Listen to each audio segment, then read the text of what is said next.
and welcome to this week's YouTube video. Today I'm going to paint this lovely Jack Russell Cross Terrier, and whilst I do it I thought I'd take the opportunity to answer the questions that I get asked the most. So the first question that I get asked, and I get asked this a lot, is how do I prepare my paper and what colour do you use as a wash? So I thought it would be easiest if I made a short little video to show you how I start off painting when using paper. So the colour that I use is just Windsor and Newton raw sienna, and I water this right down with some white spirits. So here I'm using Gamsol, and I use that because it's odourless, so it's really nice to work with. So if you have a look at the consistency of that mix that I'm doing there, it's basically just coloured water. It's very, very, very watery. So then you want to get a really large brush and just cover your surface very, very roughly, just like I'm doing in the video. And if you're wondering what paper I use, it's either Daler and Rowney oil painting paper. This one has quite a textured surface, although it is not as bad as some. But I like the paper really smooth, so I tend to use regular all-purpose paper as well. So that is basically just bought on a pad from W.H. Smith's. So let's get on with the showing you the time-lapse video of the painting. And the second question that I get asked, which is in relation to the first one, is why I use all-purpose paper over oil painting paper. And there's two reasons really why I do this. So all-purpose paper is absorbent, so it dries very quickly. So this allows me to paint also very quickly, which is great if you're knocking out lots of commissions. I'd also say that it's a great starting point for beginners because of its super absorbency.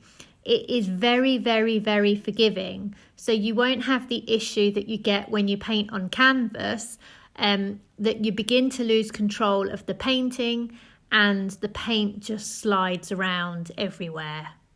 So as you really need to be more skilled to paint on canvas than you do on this sort of all-purpose paper, I definitely recommend, if you're a beginner, to have a start on the paper first before you progress onto canvases.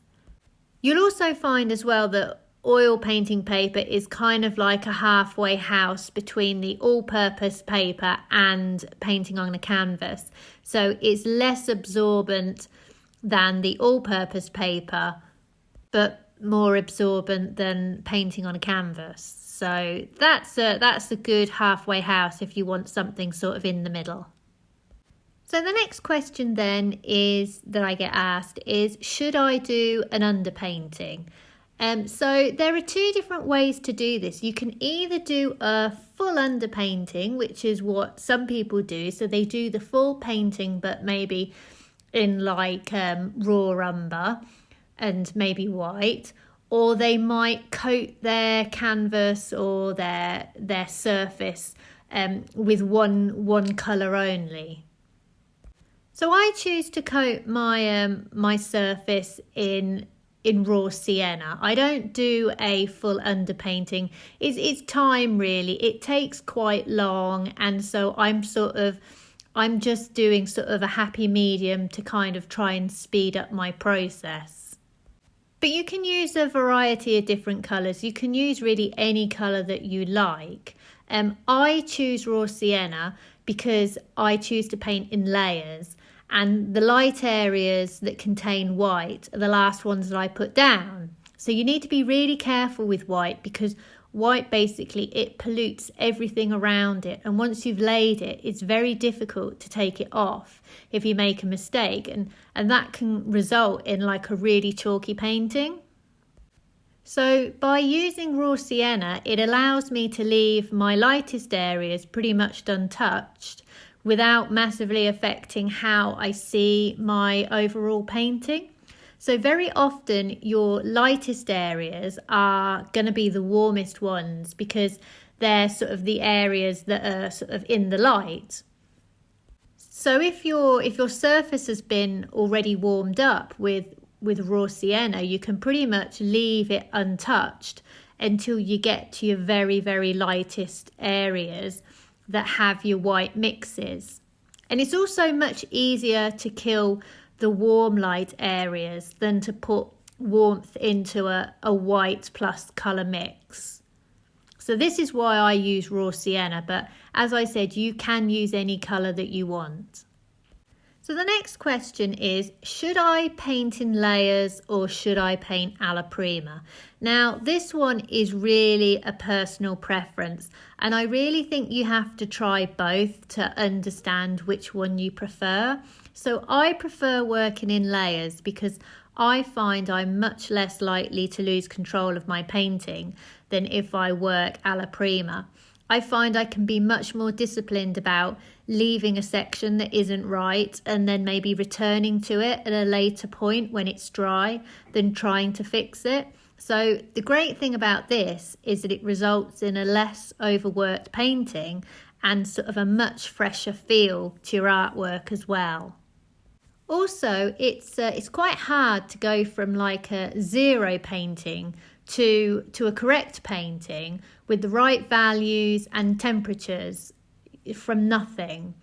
I find that by painting in layers, I can get closer to what I'm looking at in steps rather than trying to go from like 0 to 100 all in one go. I find this method is easier and I produce a much more accurate painting. But even if you do choose to paint aloprima, you can still layer your paint in a sort of a layers process. So you need to sort of scum your first few layers really, really thinly. With each layer that you apply, you get thicker and thicker, but you want to ensure that you don't use any sort of medium like paint thinner or linseed oil until you get to your thickest layer of paint, because if you do, you'll find that you lose control of your painting very, very quickly. So the next question I get asked is, what is the best part of the painting to start with? So I would say that I always start with the most obvious areas of value. So when I'm doing a dog or a cat or anything like that, I always find that the most obvious areas are usually the eyes and the nose. They are the areas that I can look at and I can guess what that value is and also what the temperature is that I'm looking at. I then use these areas as a sort of an anchor, and I bridge across to them. So for example, if I've got the eyes in and the nose in, I've kind of got like this triangle going on, and I kind of then spread out. So I'll spread across from one eye to the other eye and then down towards across the muzzle and then down towards the nose area. So no matter what you're painting really, whether it's a portrait or it's an animal or a still life, always start with your most obvious areas, your most obvious colour values, your most obvious temperatures, and then use those areas to bridge across the areas that you're not so sure about, because you'll find it much, much easier. So the next question that I get asked is that people say to me, oh, well, I want to paint more expressively, but how can I do this? I don't know how to do this. So this is something that you can definitely learn how to do. Although what I will say is that it does take a lot of time to change a style, as what will happen is that you will naturally default back to the way that you normally paint. So you really have to stick with it. So I used to be a very tight painter, but I really admired the works of Anders Zorn and sort of artists with a similar expressive style. And I really wanted to paint like that because I admired it so much. So I spent 2 years basically trying to change my style.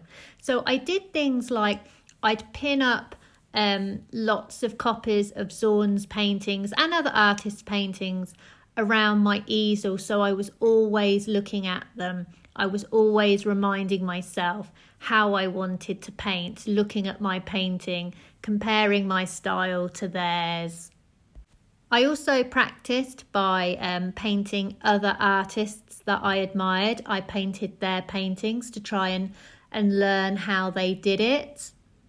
And I just kept pushing myself really to loosen up and to not be so tight.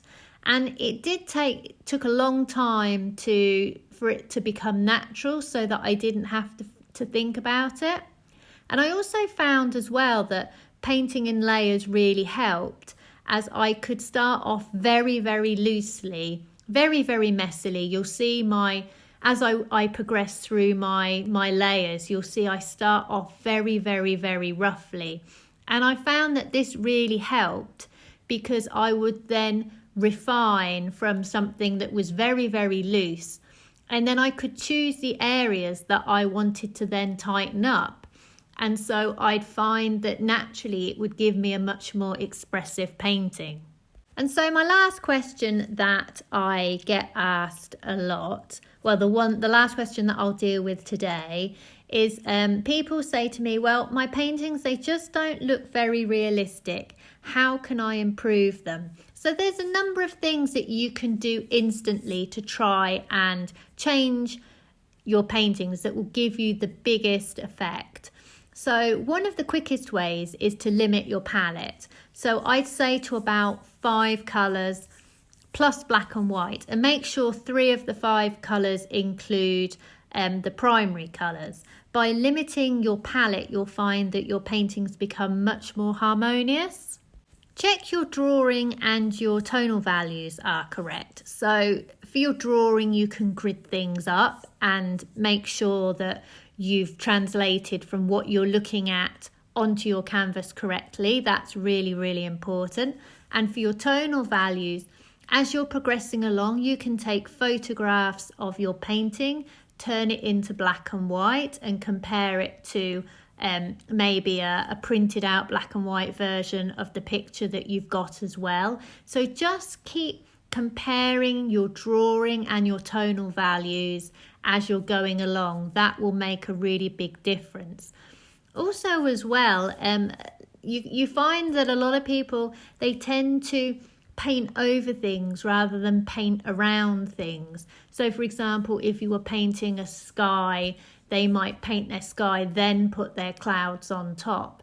What you want to do is you kind of want to paint around things, because then it gives you a much sort of nicer, more integrated feel to your painting. It feels much, much more realistic and also expressive. So I hope you have enjoyed my YouTube video today. I do try and post every week, so please subscribe to my channel, and I'll see you for the next one.